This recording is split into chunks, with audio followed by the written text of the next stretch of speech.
Subscribe to our channel by clicking the subscribe button. Click the bell button and enjoy the latest uploads from our channel. Hello student, welcome to the class. Student, in today's class I am going to teach you about the chapter trigonometric functions. तो आज की class में हम trigonometric functions को पढ़ेंगे. Since trigonometry के बारे में क्लास 10th के अंदर भी हमने पढ़ा था और वहां पे फर्स्ट हमें इंट्रोडक्शन हुआ था किससे, ट्रिग्नोमेट्री से. तो अब हम जो पढ़ेंगे हम ट्रिग्नोमेट्रिक फंक्शंस के बारे में पढ़ेंगे. वहां हमने ट्रिग्नोमेट्रिक रेशियोज के बारे में पढ़ा था, अब ट्रिग्नोमेट्रिक फंक्शंस के बारे में हम पढ़ेंगे. तो फर्स्ट ऑफ ऑल मैं आपको वो टॉपिक्स बता दूं जो आपको इस चैप्टर के अंदर कवर करना. So the topics are first of all introduction to trigonometry. Since trigonometry आप already introduced in class 10th में, बट मैं फिर भी आपको रिकॉल कराऊंगा कुछ पुराने कॉन्सेप्ट से जो इस चैप्टर के अंदर भी हम यूज.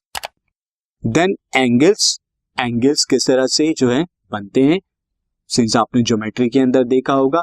अगेन मैं यहाँ पे आपको एंगल्स को इंट्रोड्यूस कराऊंगा, कुछ specific angles and system of measurement of angles. Angle measure करने के जो सिस्टम है मेनली टू, हम वो इस चैप्टर के अंदर स्टडी करेंगे. Then student trigonometric ratio class 10th में आप कर चुके हैं, बट मैं फिर भी रिकॉल कराऊंगा क्योंकि वो ट्रिग्नोमेट्रिक रेशियो आपको यहाँ भी यूज करने हैं. And then trigonometric functions exactly में क्या होते हैं वो हम देखने वाले. At last student values of trigonometric functions. Trigonometric functions की वैल्यू क्या होती है स्पेसिफिक एंगल्स पे. तो ये तो आपका बेसिक होगा. अब इन पर बेस्ड जो है कुछ और चीजें हम करेंगे, वो होंगे sign of trigonometric function. Trigonometric functions के साइन किस तरह से वैरी करते हैं, कब वो पॉजिटिव होते हैं, कब नेगेटिव होते हैं और कब उनकी वैल्यू जीरो होती है वो हम देखेंगे.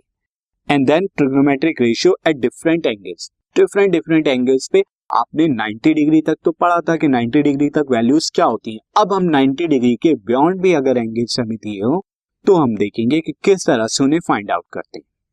Next graph of trigonometric functions and there domain and range. Trigonometric functions के ग्राफ को स्टडी करेंगे, उनकी ग्राफ की शेप क्या होती है एंड अगेन उनका डोमेन एंड उनकी रेंज क्या होती है. Next is trigonometric ratio of negative angles. जब एंगल नेगेटिव होता है तो नेगेटिव एंगल का कॉन्सेप्ट मैं आपको बताऊंगा जब मैं आपको एंगल्स के बारे में पढ़ाऊंगा, और उन पर ट्रिग्नोमेट्रिक रेशियोज की वैल्यू या ट्रिग्नोमेट्रिक फंक्शंस की वैल्यू क्या होती है वो हम देखेंगे, किस तरह से फाइंड आउट करना है. And trigonometric ratio of sum and difference of two angles. जब दो एंगल आपको दिए हो, या तो वो एडिशन में हो, सम हो, या फिर उनका डिफरेंस हो, सबट्रैक्शन में हो, तब उस केस में किस तरह से वैल्यू को फाइंड आउट करना है, तो वहां पर कुछ फॉर्मूलाज का हम देखेंगे. एंड ट्रांसफॉर्मेशन फॉर्मूला देखेंगे कि वन ट्रिग्नोमेट्रिक रेशियो या वन ट्रिग्नोमेट्रिक फंक्शन को दूसरे फंक्शन के अंदर किस तरह से ट्रांसफॉर्म करेंगे.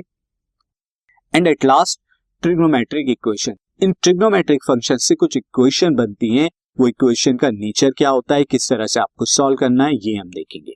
और इन कॉन्सेप्ट पर बेस्ड मैं आपको बीच बीच में क्या एग्जांपल बताता रहूंगा ताकि वो कॉन्सेप्ट आपको अच्छी तरह से अंडरस्टैंड हो जाए. तो स्टार्ट करते हैं चैप्टर ट्रिग्नोमेट्रिक फंक्शंस.